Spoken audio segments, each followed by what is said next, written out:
কচি কাঁঠালের এঁচোড় যদি এইভাবে বানানো হয় তাহলে অরিজিনাল যে পাঁঠার মাংস সেটাকেও কিন্তু হার মানিয়ে দেবে। এই জন্যই বোধহয় কাঁঠালের এঁচোড়কে বলা হয় গাছ পাঁঠার মাংস।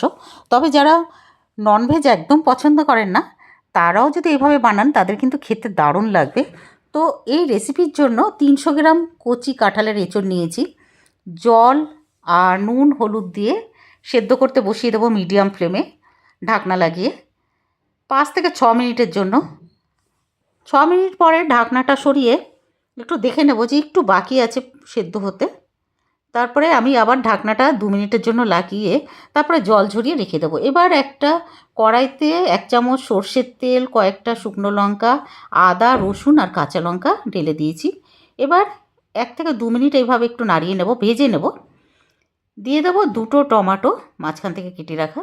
দেওয়ার পরে একটু আবার নাড়িয়ে তারপরে নুন দিয়ে দেবো যাতে টমেটোটা তাড়াতাড়ি গলে যায়।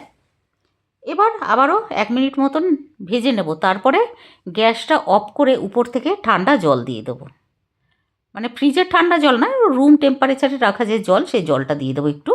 তারপরে ঠান্ডা হয়ে যাওয়ার পরে গ্রাইন্ডিং জারে এটাকে ঢেলে পেস্ট বানিয়ে নেব। গরম অবস্থায় পেস্ট বন্ধুরা একদম করবেন না, তাহলে কিন্তু বিপদ হয়ে যাবে। এবার অন্য কড়াইতে আমি সর্ষের তেল 2 চামচ দিয়েছি, 2 থেকে 3 চামচ। তেলটা গরম হতে ওই সেদ্ধ করে জল ঝরিয়ে রাখা কাঁঠালের এঁচোড় দিয়ে দিয়েছি ভাজার জন্য। এখন আমি কিন্তু নুন হলুদ কিছুই দেবো না, কারণ সেদ্ধ করার সময় তো নুন হলুদ দিয়েই দিয়েছিলাম।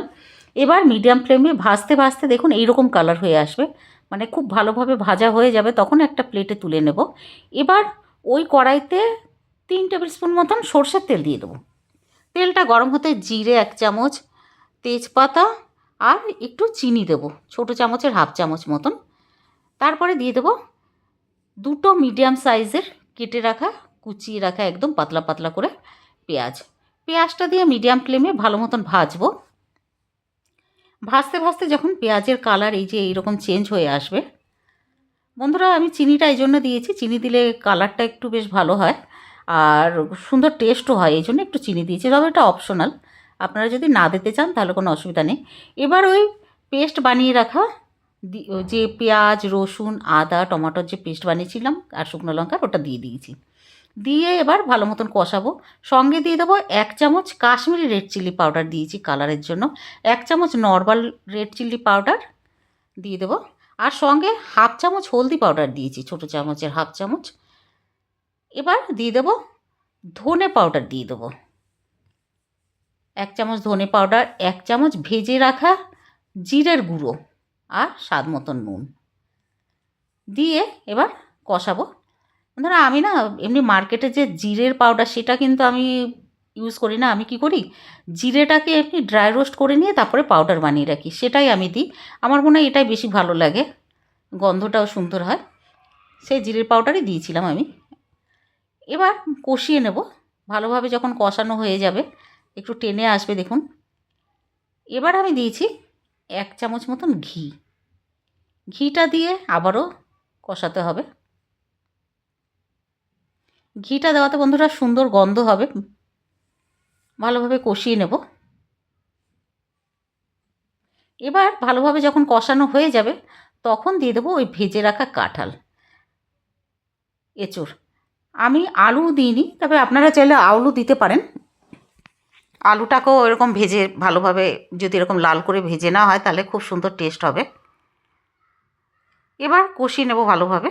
তবে আলু যদি দেওয়া হয় তাহলে সেদ্ধ করার দরকার হবে না, এমনি কেটে যদি খুব ভালোভাবে ভাজা হয় তাতেই সুন্দর গন্ধ হবে আর টেস্টও হবে।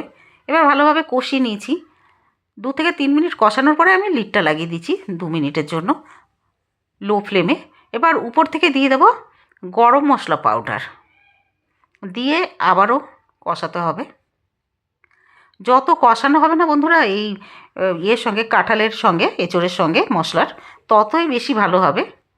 বেশ অনেকক্ষণ মিডিয়াম ফ্লেমে কষাতে হবে, মানে খেতে ততই বেশি টেস্টি হবে। আর এই এঁচোড় রুটি, পরোটা আর ভাতের সঙ্গে তো দারুণ লাগবেই। আবার আমি একটু ঢাকনাটা লাগিয়ে দেবো 2 মিনিটের জন্য মিডিয়াম ফ্লেমে।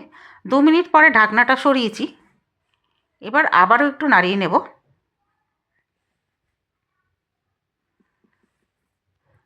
এবার আমি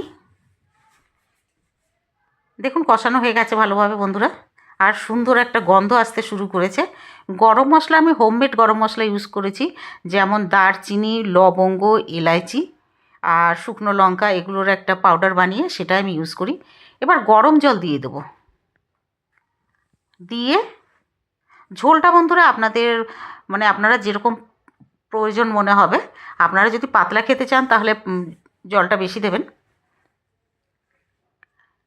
এবার একটু নাড়িয়ে নিয়ে তারপরে আমি ঢাকনাটা লাগিয়ে দেবো। আমি আর একটু জল দিয়েছি। 3 থেকে 4 মিনিটের জন্য মিডিয়াম ফ্লেমে ঢাকনা লাগিয়ে দেবো। 4 মিনিট পরে ঢাকনাটা সরিয়েছি, দেখুন কি সুন্দর হয়েছে। এবার আমি না একটু কসুরি মেথি দিয়ে দেবো, আর সঙ্গে আর একটু যে প্যাকেটের যে মাটন মশলা হয় না, ওই মশলাটা দিয়ে দিয়েছি। কসুরি মেথি দেওয়াতে গন্ধটাও ভালো হবে। ওটাকে আমি ড্রাই রোস্ট করে রেখেছিলাম কসুরি মেথিটাকে, তো ওটাই আমি দিয়েছি 1 চামচ মতন, আর সঙ্গে মার্কেটের গরম মশলা 1 চামচ মতন দিয়ে নেড়ে এবার আবার ঢাকনাটা লাগিয়ে দেবো আর গ্যাসটা বন্ধ করে দেবো।